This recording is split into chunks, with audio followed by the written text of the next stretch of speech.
በመዲናችን በአዲስ አበባ መሃል ሜክሲኮ የምንለው ሰፈር አለን። ነገር ግን አስበውት ያውቃሉ? ለምንድነው ካልጠፋ ሀገር ይህችን የሩቅ የላቲን አሜሪካ ሀገር አዲስ አበባ መሃል በስሟ የሰፈር ስም የሰየምንላት? ስለ ሜክሲኮ ሲታሰብ በአይኖ ላይ ምን ይመጣል? ረጃጅም ባርኔጣዎች ያደረጉ ጢማቸው ያደገ የጊታር ተጫዋቾች፣ ወይንስ በየፊልሙ ላይ ሀገሪቱን ለመግለጽ የሚቀባው ያ ቢጫ ፊልተር? ዛሬ ያንን የሆሊውድ ቢጫ ፊልተር ሰብረን እውነተኛዋን ሜክሲኮና ከኢትዮጵያ ጋር ያላትን የማይበጠስ የነፍስ ትስስር ለማየት እንጓዛለን።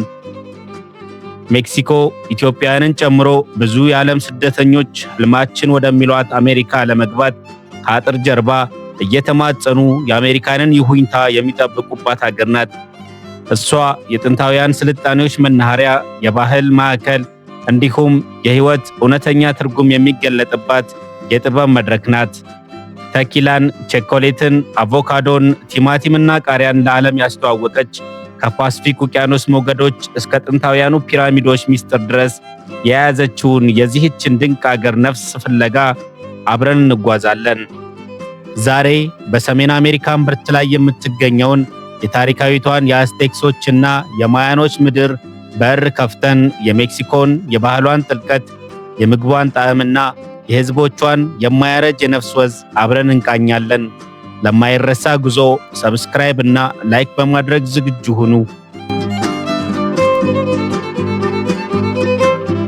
ሜክሲኮ በሰሜን አሜሪካ አህጉር የምትገኝ ወደ 2 ሚሊዮን ስኩዌር ኪሎ ሜትር የምትሰፋ የ131 ሚሊዮን ዜጎች ሀገር ናት። የኢትዮጵያን 2 እጥፍ ትሰፋለች። በቆዳ ስፋት ከዓለም 13ኛ ደረጃን ስትይዝ በህዝብ ብዛት 10ኛ ደረጃ ላይ ትቀመጣለች። ሀገሪቱ ከ68 በላይ የሚሆኑ ቋንቋዎች የሚነገሩባት ብትሆንም በይፋ የተቀመጠ ብሔራዊ ቋንቋ ግን የላትም። ዕድሜ ለቅኝ ገዢዋ ስፔን ይሁንና ስፓኒሽ እንደ ጉድ ይነገርባታል። የሚደንቀው ሜክሲኮ ከራሷ ከስፔን በላይ ብዙ ቁጥር ያለው ስፓኒሽ ተናጋሪ ህዝብ ያላት ሀገር መሆኗ ነው። ቁጥር 1 ስፓኒሽ ተናጋሪ ሀገር ማን ነች ከተባሉ ስፔን እንዳይሉ ሜክሲኮ ነው መልሱ። ስፓኒሽ 90 ከመቶ በላይ ለሚሆነው የሜክሲኮ ህዝብ የመጀመሪያ ቋንቋ ቢሆንም በህግ ብሔራዊ ቋንቋ ተብሎ ግን አልተቀመጠም። በዚህች ሀገር ሕክምና፣ ትምህርት፣ ትራንስፖርትና ኢንተርኔት ሁሉም ነፃ ናቸው። ዓለማችን ላይ ብቸኛዋ ነፃ የህዝብ ዋይፋይ መገኛ ቦታዎች ያሏት ሀገር በመሆን ጂኒየስ ቡክ ላይ ተመዝግባለች። በመንግስት በተዘረጉ ከ30 ሺህ በላይ የኢንተርኔት ምሰሶዎች አማካኝነት በፓርኮችና በባቡር ጣቢያዎች ላይ ሳይቀር ማንኛውም ሰው ያለምንም ክፍያ ባለከፍተኛ ፍጥነት ኢንተርኔት በነፃ መጠቀም ይችላል። የአገሬው ህዝብ ቢታመም ዕድሜ መርጦ ለሾመው መንግስት ይሁንና በነፃ ይታከማል። ዕድሜያቸው 65 እና ከዛ በላይ የሆኑ ዜጎች አገራቸው ወራዊ የገንዘብ ድጋፍን ታደርግላቸዋለች። ይህ የገንዘብ ድጋፍ ምንም አይነት የሥራ ጡረታ ለሌላቸው አረጋውያን ጭምር የሚሰጥ ሲሆን በየ2 ወሩ የተወሰነ ገንዘብ በእድሜያቸው ምክንያት በባንክ አካውንታቸው በነፃ ይላክላቸዋል።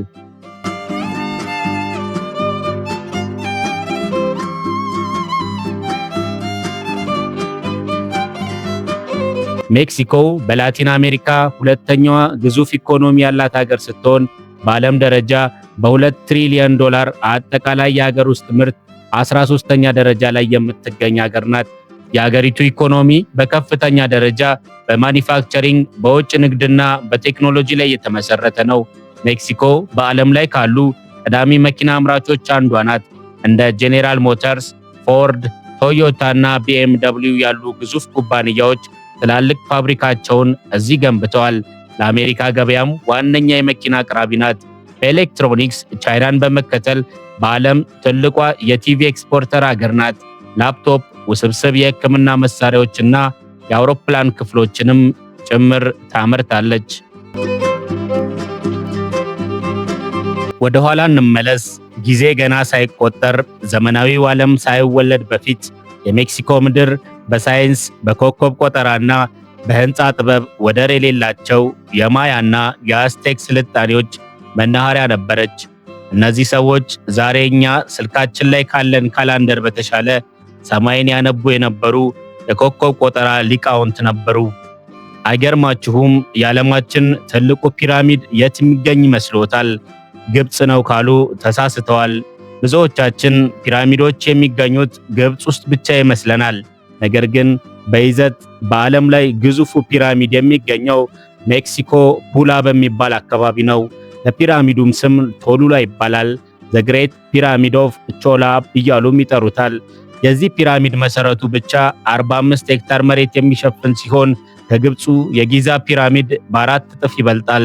በዓለም ላይ እስካሁን የሰው ልጆች ይህንን የሚያክል ግዙፍ መዋቅር ገንብተው አያውቁም። ማየት አለብኝ ብለው ሻንጣ ከመሸከፎት በፊት ግን አንድ የሚያሳዝን መረጃን ላካፍላችሁ። ይህንን የመሰለ ትልቅ የዓለም ቅርስ ተንከባካቢ በማጣቱ በአሁኑ ሰዓት በአፈርና በእጽዋት ተሸፍኖ ተራራ መስሏል። ይህንን ማለታችን ነው የሚመለከቱት የሚያውቁት አይነት ተራራ አይደለም።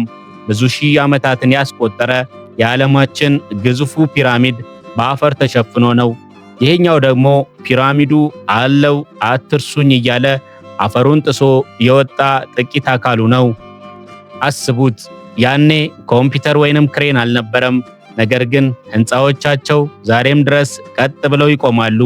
እነዚህ በጥንካሬያቸው ዘመናትን የተሻገሩ ፒራሚዶች ተራ ድንጋዮች አይደሉም። የሰው ልጅ ከሰማይ ከዋክብት ጋር ለመነጋገር የሰራቸው የሚስጥር ድልድዮች እንጂ። እያንዳንዱ ድንጋይ፣ እያንዳንዱም የተቀረጸ ምስል የራሱ የሆነ ትረካ አለው። እዚህ በቺቼን ኢትዛ ድንጋዮች ዝም አይሉም። በጥንቃቄ የተቀረጹት እነዚህ ግዙፍ ፒራሚዶች የጥንቶቹ ማያኖች ከኮከቦችና ከሰማያት አካላት ጋር የነበራቸውን ጥልቅ ትስስር ያሳያሉ። እነሱ የሥነ ፈለክ ተመራማሪዎች፣ የሂሳብ ሊቃውንትና የሕንፃ ጥበብ ጠቢባን ነበሩ። እያንዳንዱ ደረጃ፣ እያንዳንዱ ማዕዘን ተፈጥሮንና ፈጣሪን ለማገናኘት የተዘረጋ ድልድይ ይመስላል። ወደ መካከለኛው ሜክሲኮ ስናመራ ደግሞ የአማልክት መኖሪያ ወደሚባለው ቲኦቲዋካን እንደርሳለን። በፀሐይና በጨረቃ ፒራሚዶች መካከል ስንራመድ የሰው ልጅ በምድር ላይ ያለውን አቅምና ታላቅነትን እናስተውላለን። እነዚህ ሕንፃዎች የተገነቡት የዘመናዊ ቴክኖሎጂ ሳይኖር በንጹህ የሰው ልጅ ጉልበትና እምነት ብቻ ነበር። ይህ ታሪክ ነው ዛሬም ድረስ በሜክሲኮ ሕዝብ ደም ውስጥ የሚመላለሰው። የማይበገረው ጸንቶ የሚቆመውና ሁልጊዜም ወደ ሰማይ የሚያንጋጥጠው ኩሩ መንፈስ። የሜክሲኮን ማንነት ይበልጥ ለመረዳት በኩራት ወደሚውለበለበው ባንዲራዋ መመልከት ይበቃል። የአረንጓዴ ነጭና ቀይ ቀለማት ጥምረት ብቻ አይደለም፣ በመሃሉ ላይ ያለው አርማ ትልቅ ምስጢር ይዟል። አንድ ግዙፍ ንስር እባብ በአፉ ይዞ በሐይቅ ላይ በበቀለ ቁልቋል ላይ ቆሞ ይታያል። ይህ ምስል የዘፈቀደ ስዕል አይደለም። የአስቴክሶች አባቶች ከተማቸውን የት መመስረት እንዳለባቸው ከአማልክቶቻቸው የተሰጣቸው ትንቢት ምልክት ነው። ይህንን ምልክት ያዩበት ስፍራ ላይ የዛሬዋን ታላቋን ከተማ ሜክሲኮ ሲቲን መሰረቱ። በባንዲራው ላይ ያለው አረንጓዴ ቀለም የተስፋ፣ ነጩ የአንድነት፣ ቀዩ ደግሞ ለሀገራቸው ደማቸውን ያፈሰሱትን የጀግኖችን ደም ይወክላል። ከጥንታዊው ታሪክ ማግስት ሜክሲኮ ሌላ መልክ ለበሰች። የአውሮፓ ስነ ህንፃ ከሀገር በቀል ጥበብ ጋር ሲዋሃድ ምድሪቱ ሕያው የስነ ስዕል ጋለሪ ሆነች። በየመንገዶቹ ስትራመዱ ቀለማቱ ሲያናግሮት ይሰማዎታል። እያንዳንዱ መስኮት፣ እያንዳንዱ የእንጨት በር የዘመናትን የፍቅር፣ የትግልና የተስፋን ታሪክ ይተርካል። ሜክሲኮ ቀለማትን የምትጠቀመው ህንፃዎቿን ለማስዋብ ብቻ አይደለም፣ ሕይወትን ለማክበር እንጂ። ይህች ምድር እንደ ፍሬዳ ካሎ ያሉ የጥበብ እሳተ ገሞራዎችን የወለደች ናት። ታሪክና ዘመናዊነት በአንድ ማዕድ ላይ ሲቀመጡ ማየት ከፈለጉ ወደ ሜክሲኮ ሲቲ ይምጡ። በአስቴኮች ጥንታዊት ከተማ ፍርስራሽ ላይ የተገነባችው ይህች ሜትሮፖሊስ የአገሪቱ የልብ ትርታ ናት። ዓለማችን ላይ ትልቅ ከሚባሉት ከተሞች አንዷ ስትሆን ከ22 ሚሊዮን በላይ ሕዝብ ይኖርባታል። ጥንታውያኑ አስቴኮች ዋና ከተማቸውን የገነቡት ቴክስኮኮ በተባለ ትልቅ ሐይቅ ላይ የሰው ሰራሽ ደሴቶችን በመፍጠር ነበር። ከጊዜ በኋላ ስፔናውያን አካባቢውን ሲወሩ ሐይቁን አድርቀው የዛሬዋን ከተማ ገነቡ። በዚህ ምክንያት የሐይቁ ወለል ከሚችለው በላይ ግንባታ የተገነባበት ከተማዋ በአሁኑ ጊዜ በየዓመቱ እስከ 10 ሴንቲሜትር ወደ መሬት እየሰጠመች ትገኛለች። የጥንታዊ ስልጣኔና የዘመናዊነት ጥምረት የታየባት ግዙፍ መናገሻና በዓለም ላይ ካሉ እጅግ ጥንታዊ ግዙፍና አስደናቂ ከተሞች አንዷ ናት ሜክሲኮ ሲቲ። እዚህ በሶኮሎ አደባባይ የጥንቱ የአዝቴክ ቤተ መቅደስ ፍርስራሽ ከታላቁ የካቶሊክ ካቴድራል ጋር ጎን ለጎን ቆሟል። ይህ የሁለት ዓለማት መጋጨትና መዋሃድ የፈጠረው ልዩ ውበት ነው። ሜክሲኮ ሲቲን በትርጉም ለመሳል ብንሞክር ቀለማት ያጡናል። እዚህ ቀለም ዝም ብሎ የሚታይ ነገር አይደለም፣ ስሜትን የሚገልጽ ቋንቋ እንጂ። ከከተማው የህንፃ ግድግዳዎች እስከ ለበሷቸው ባህላዊ አልባሳት ድረስ እያንዳንዱ መስመር የነፃነት፣ የፍቅርና የህልውና አዋጅ ነው። ሜክሲኮ ጥበብን አልወለደችም፣ እሷ ራሷ ሕያው ጥበብ ናት። ሜክሲኮ ሲቲ በዓለም ላይ በርካታ ነፃ የህዝብ ዋይፋይ መገኛ ቦታዎች ያሏት ከተማ በመሆኗ የጊኔስ ወርልድ ሪከርድን ይዛለች። ሜክሲኮ ሲቲ በሙዚየሞች ብዛት ከፓሪስ በመቀጠል በዓለም ሁለተኛዋ ናት። ከ150 በላይ እውቅና ያላቸው ሙዚየሞች በውስጧ ይገኛሉ። የአንድን አገር ማንነት ለማወቅ የግድ ማዕዷንም መቅመስ አለበት። ወደ ሜክሲኮ መጥቶ የጣዕምን ምስጢር ሳይቀምሱ ማለፍ አይቻልም። የሜክሲኮ ውበት በአይን ብቻ አይታይም፣ በምላስም ይቀመሳል እንጂ። የዩኔስኮ የዓለም የማይዳሰሱ ባህላዊ ቅርሶች ዝርዝር ውስጥ የገባው የሜክሲኮ የምግብ ባህል የዘመናት የባህሏ ውህደት ነው። ስጋው፣ ቃሪያው፣ በቆሎውና አቮካዶው በአንድ ላይ ሲዋሃዱ በምላስ ላይ የጣዕም ማዕበልን ይፈጥራሉ። እያንዳንዱ ጉርሻ ታሪክ አለው፣ እያንዳንዱ ቅመምም የራሱ ነፍስ አለው። ነገር ግን አንድ ማስጠንቀቂያ አለኝ። እኛ ሚጥሚጣና በርበሬ ስለምንበላ የሜክሲኮ በርበሬ አይበግረንም ብላችሁ ካሰባችሁ ተሳስታችኋል። ሜክሲኮ ውስጥ አንድ ሰው ይህ ምግብ ጨው እንጂ በርበሬ የለውም ካላችሁ በፍጹም እንዳታምኑት። ለነሱ የማያቃጥል ማለት ለኛ የአምቡላንስ ጥሪ እንደማለት ሊሆን ይችላል። ከቀላል የጎዳና ላይ ታኮስ እና ናቾስ እስከ ውስብስቡና በቸኮሌትና በበርበሬ የሚሰራው ሞሌ ሶስ ድረስ እያንዳንዱ ጉርሻ የዘመናትን ታሪክ ይዟል። እዚህ ሀገር ምግብ ማብሰል ማለት ግብዣ ሳይሆን ፍቅርንና እንግዶችን የማክበሪያ ታላቅ ስነ ስርዓት ነው። በሜክሲኮ ማዕድ ዙሪያ መቀመጥ ማለት ፍቅርን፣ ቤተሰብንና ሕይወትን በአንድነት ማጣጣም ማለት ነው። ይህንንስ ያውቃሉ? ቲማቲም፣ ቃሪያና በቆሎ ቀሪው ዓለም ተክሎ ምርት መልቀም የጀመረው መነሻውን ችግኝ ከሜክሲኮ ወስዶ ነው። ሜክሲኮ ባትኖር ኖሮ ዓለም ስለነዚያ ተክሎች አያቅም ነበር። ሜክሲኮ እንዲህ ናት። ምግብ ቢሉ ቸኮሌት፣ ቲማቲም፣ ቃሪያና በቆሎን ያስተማረችን እሷ ናት።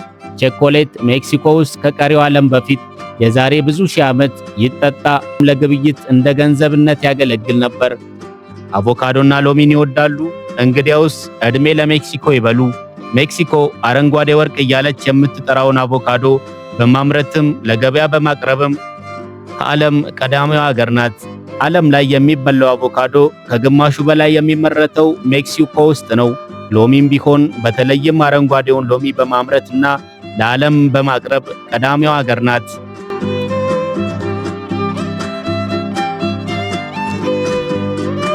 ሌላው የሚገርመው ነገር ለአብዛኛው ዓለም ሞት የፍጻሜና የሐዘን ምዕራፍ ነው።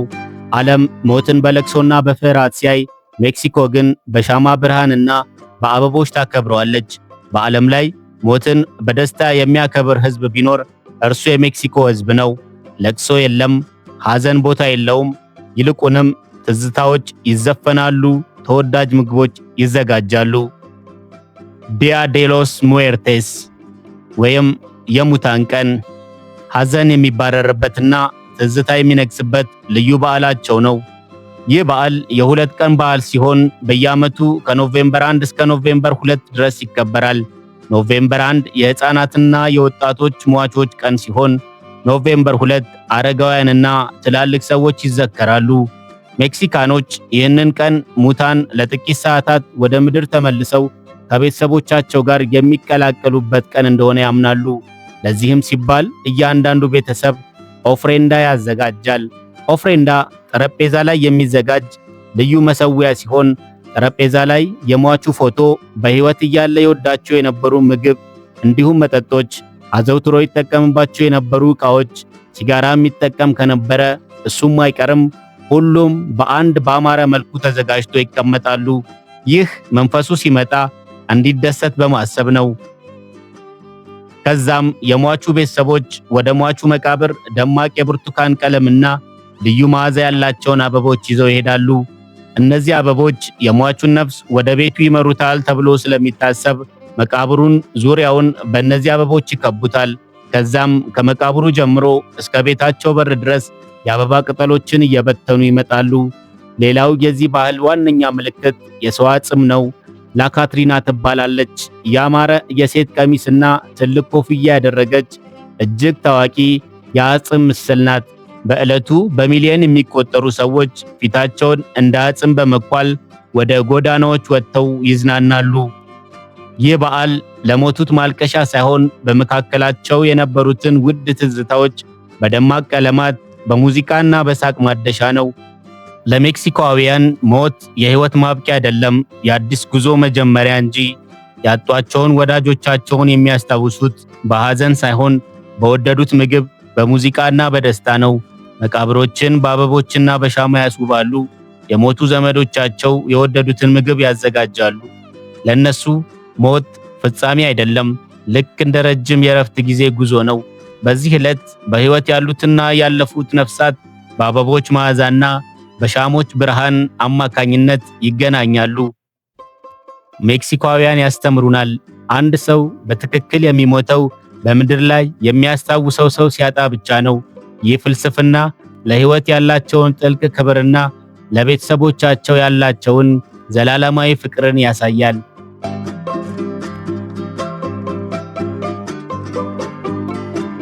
አሁን ደግሞ እኛን ኢትዮጵያውያንን በቀጥታ ወደሚነካን ወደ ዋናውና ልብ ወደሚነካው ታሪካችን እንምጣ። ከዚህ በፊት ሰምታችሁት ወደማታውቁት እጅግ አስደናቂ የታሪክ ምዕራፍ እንሻገር። ሜክሲኮና ኢትዮጵያ በካርታ ላይ በጣም ቢራራቁም በነፃነት በፍቅርና በክብር ግን መንትዮች ናቸው። ጊዜው እንደ አውሮፓውያን አቆጣጠር 1935 ነበር። እናት ሀገር ኢትዮጵያን ክፉኛ ጨንቋታል። ፋሽስት የኢጣሊያን ጦር ማዕቱን ይዞ በግፍ ኢትዮጵያን ዳግም ሊወር ጦር አዝምቷል። ሕግ ይዳኘኛል ያሉት ንጉሠ ነገሥቱ ሕግ ፊት ቀርበው በሕግ አምላክ ሊሉ ሊግ ኦፍ ኔሽን ደረሱ። ከገዳዩ ተመልካቹ ሲብስ እንደሚባለው የንጉሱን ስሞታ የሊግ ኦፍ ኔሽን አባላት ባልሰማ አለፉት። በዚህ ቢያበቃም ጥሩ ነበር።